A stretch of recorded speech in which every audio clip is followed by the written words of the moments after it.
हरियाणा के मुख्यमंत्री मनोहर लाल खट्टर ने आज इस्तीफा दे दिया है। अचानक से इस्तीफा हुआ है। इससे पहले खबरें आ रही थी कि दुष्यंत चौटाला जो जेजेपी के अध्यक्ष हैं और बीजेपी सरकार जो 2019 से बनी उनके सहयोगी हैं, डिप्टी सीएम हैं हरियाणा में, उनसे खटपट की खबरें आई। कहा गया कि वो जेपी नड्डा से मिले, अमित शाह से मिलने का समय मांगा और अब खबर है कि हरियाणा सरकार ने इस्तीफा दे दिया है, मुख्यमंत्री ने इस्तीफा दे दिया, सभी मंत्रियों ने इस्तीफा दे दिया है। तो हरियाणा में क्या होने वाला है, इसको लेकर हर हरियाणा वासी इस समय एकदम प्रश्न चिन्ह लगा हुआ है कि क्या होने वाला है, कौन नया मुख्यमंत्री बनेगा, क्या मनोहर लाल खट्टर लोकसभा चुनाव लड़ने जा रहे हैं। ऐसे तमाम कयास लगाए जा रहे हैं। इन सब पर विस्तार से बात करेंगे। बात करने के लिए हमारे साथ होंगे हमारे वरिष्ठ साथी कबूल जी। सबसे बड़ी खबर तो फिलहाल यही है कि हरियाणा के मुख्यमंत्री मनोहर लाल खट्टर ने इस्तीफा दे दिया है। 12 बजे वो राजभवन गए, वहां उन्होंने इस्तीफा सौंपा और कहा जा रहा है कि शाम 5 बजे दोबारा शपथ ग्रहण समारोह हो सकता है, जिसमें नए मुख्यमंत्री शपथ ले सकते हैं।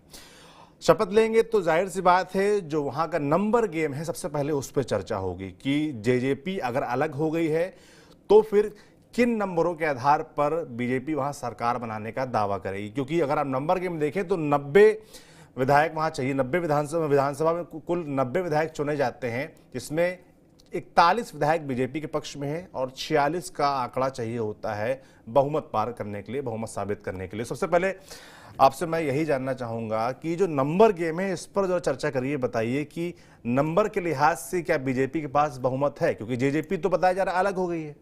देखिए, निश्चित तौर पे अब जेजेपी के अलग होने के बाद जो भारतीय जनता पार्टी के पास अपने मौजूदा विधायकों की संख्या है वो 41 का है। बहुमत के लिए जैसा आपने कहा कि 46 चाहिए, तो यानी कि 5 विधायकों की अतिरिक्त उनको जरूरत है। लेकिन जिस तरह से निर्दलीय विधायक, खासतौर से गोपाल कांडा एक वो विधायक, ये सारे जो विधायकों का आंकड़ा मिलकर वो बहुमत का नंबर गेम हासिल कर सकती है। ये नंबर गेम बीजेपी 2019 में भी हासिल कर सकती थी, लेकिन 2019 के वक्त बीजेपी इस तरह की कोई रिस्क और उस तरह के कोई जोखिम भरा कदम नहीं उठाना चाहती थी। इसीलिए उसने जेजेपी के साथ मिलाया। सरकार बनाने के लिए हरियाणा की सियासत में जेजेपी उसके लिए महत्वपूर्ण थी उस समय, लेकिन आज के हरियाणा की राजनीति करने के लिए जेजेपी उसमें फिट नहीं बैठ रही। इसीलिए अब बीजेपी ने अपने रास्ते अलग चुना और अलग रास्ते पे चलने का फैसला किया है।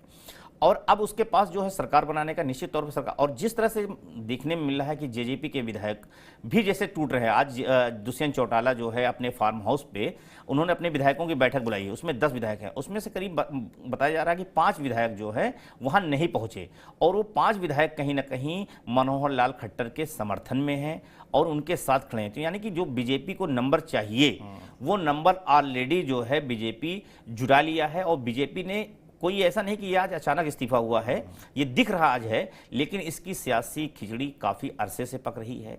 खास तौर से जब त्रिपुरा के पूर्व मुख्यमंत्री विप्लव देव हरियाणा के प्रभारी बन के गए, तभी से उन्होंने तेवर दिखाने शुरू कर दिए थे। जिस दिन उन्होंने ये कहा था कि हम हरियाणा की 10 लोकसभा सीटों पे चुनाव लड़ेंगे, यानी कि उस दिन ही तय हो गया था कि जो जेजेपी के साथ गठबंधन है वो ज़्यादा दिन नहीं चलने वाला है, क्योंकि बीजेपी हरियाणा में किसी भी तरह का कोई भी वो नहीं उठाना चाहती। उसकी एक वजह यह भी है कि 2019 के लोकसभा चुनाव में बीजेपी 10 सीटें जीती थी और आज बीजेपी जब 370 का आंकड़ा अपना टारगेट सेट कर रखी है, उसको गेन करना चाहती है, तो उसमें वो अपने कोटे की जीती हुई सीटें किसी को नहीं देना चाहती। वो सीटें तो दे रही है, लेकिन वहां दे रही जहां हारी हुई सीटें। चाहे आप देख लीजिए उत्तर प्रदेश में वो उन्हीं सीटों को अपने अलायंस के साथियों को दिया है जो 2019 में हार गई थी।